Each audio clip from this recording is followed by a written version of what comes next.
Teliji, Honorable Minister of State for Petroleum and Natural Gas, and also Honorable Minister of State for Labour and Employment, requesting him to kindly address us.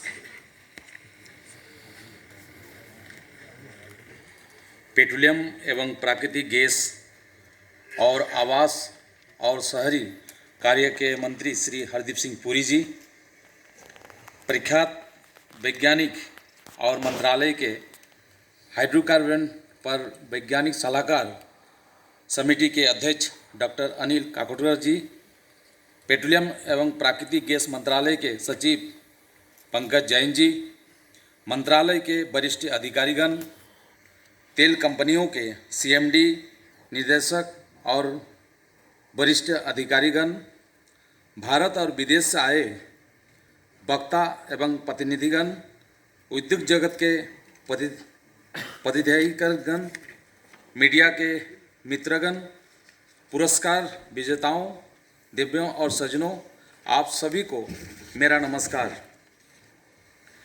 26वीं energy technology meet को संबोधित करना और इस meet में अपने विचार साझा करना मेरे लिए हर्ष की बात है। सबसे पहले मैं रिफाइनरी प्रदर्शन और नवाचार पुरस्कार के सभी विजेताओं को बधाई देता हूं। भारत जैसे देश के लिए ऊर्जा सामाजिक और आर्थिक विकास का मुख्य आधार है। भारत वर्तमान में तीसरा सबसे बड़ा प्राथमिक ऊर्जा उपभोक्ता है। हम दुनिया की आबादी का लगभग 18 हिस्सा है, लेकिन दुनिया की प्राथमिक ऊर्जा का लगभग 6 ही उपयोग करते हैं। विशाल ऊर्जा आवश्यकताओं और विकास क्षमताओं को ध्यान में रखते हुए आने वाले दशकों में भारत विश्व ऊर्जा मांग का प्रमुख केंद्र होगा। भारत ने 2047 तक ऊर्जा आत्मनिर्भरता और 2070 तक नेट जीरो प्राप्त करने के अपने इरादे को घोषणा की है। श्री नरेंद्र मोदी जी के निर्णायक और दूरदर्शी नेतृत्व के तहत भारत इस लक्ष्य को हासिल करने के लिए अच्छी स्थिति में है। हम इस दिशा में सभी आवश्यक कदम उठा रहे हैं। जलवायु परिवर्तन को चुनौती से निपटने के लिए विश्व में सामूहिक सहयोग की आवश्यकता है। इस दिशा में भारत ने विश्व वार्ताओं में सक्रिय भूमिका निभाई है। भारत की G20 अध्यक्षता के तहत हमारे प्रधानमंत्री श्री नरेंद्र मोदी जी द्वारा 9 सितंबर को वर्ल्ड बायोफ्यूल अलायंस का शुभारंभ किया जाना अच्छा स्वच्छ ऊर्जा को और उठाएगा एक ऐतिहासिक कदम है। 10% इथेनॉल ब्लेंडिंग के लक्ष्य को भारत ने 5 महीने पूर्व हासिल कर लिया और अब 20% इथेनॉल ब्लेंडिंग के महत्वाकांक्षाओं को लक्ष्य को निर्धारित समय से 5 साल पहले 2025 में हासिल करने की कल्पना की गई है। पीएम जैव योजना के तहत बायोमास की पर्याप्त उपलब्धता वाले क्षेत्रों में 2G इथेनॉल के 12 कॉमर्शियल प्लांट स्थापित करने की योजना है, ताकि पूरे देश में और अधिक इथेनॉल उपलब्ध हो सके। 2018 में भारत सरकार ने सतत योजना शुरू की, जिसमें 5000 बायोगैस संयंत्र लगाकर 15 मिलियन मैट्रिक टन CBG और 50 मिलियन मैट्रिक टन खाद की उत्पादन की परिकल्पना की गई है।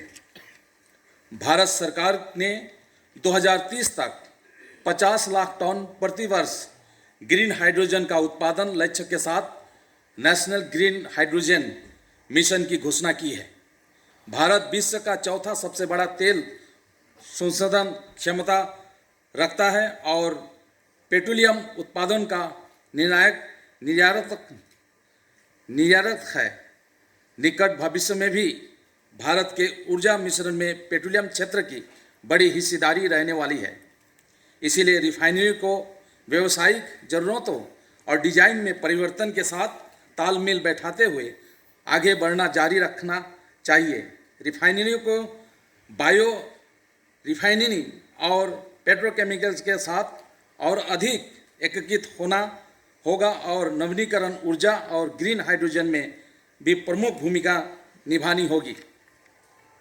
हमने खोज और उत्पादन प्रणाली में अनुकूल कारोबारी माहौल स्थापित करने के लिए कई नीतिगत सुधार किए हैं, जो निश्चित रूप से इस क्षेत्र की बढ़ावा देने के लिए निवेश और सुविधा प्रदान करेंगे।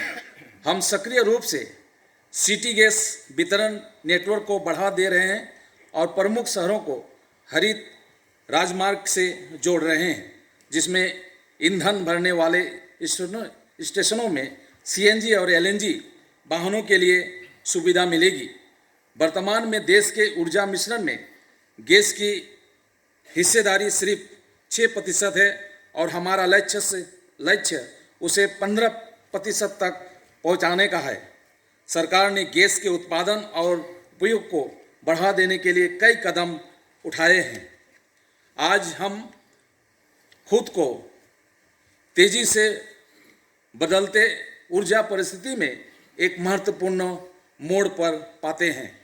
हमें ऊर्जा सुरक्षा के साथ साथ ऊर्जा पहुंच, दक्षता, निरंतरता पर भी समान ध्यान देना होगा।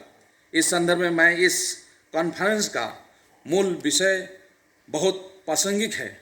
मैं इतने बड़े कार्यक्रम के आयोजन के लिए HCHT और EIL एवं NRL को बधाई देता हूं और इन शब्दों के साथ मैं इस 26वीं ऊर्जा टेक्नोलॉजी बैठक की शानदार सफलता की कामना करता हूं। धन्यवाद। जय हिंद।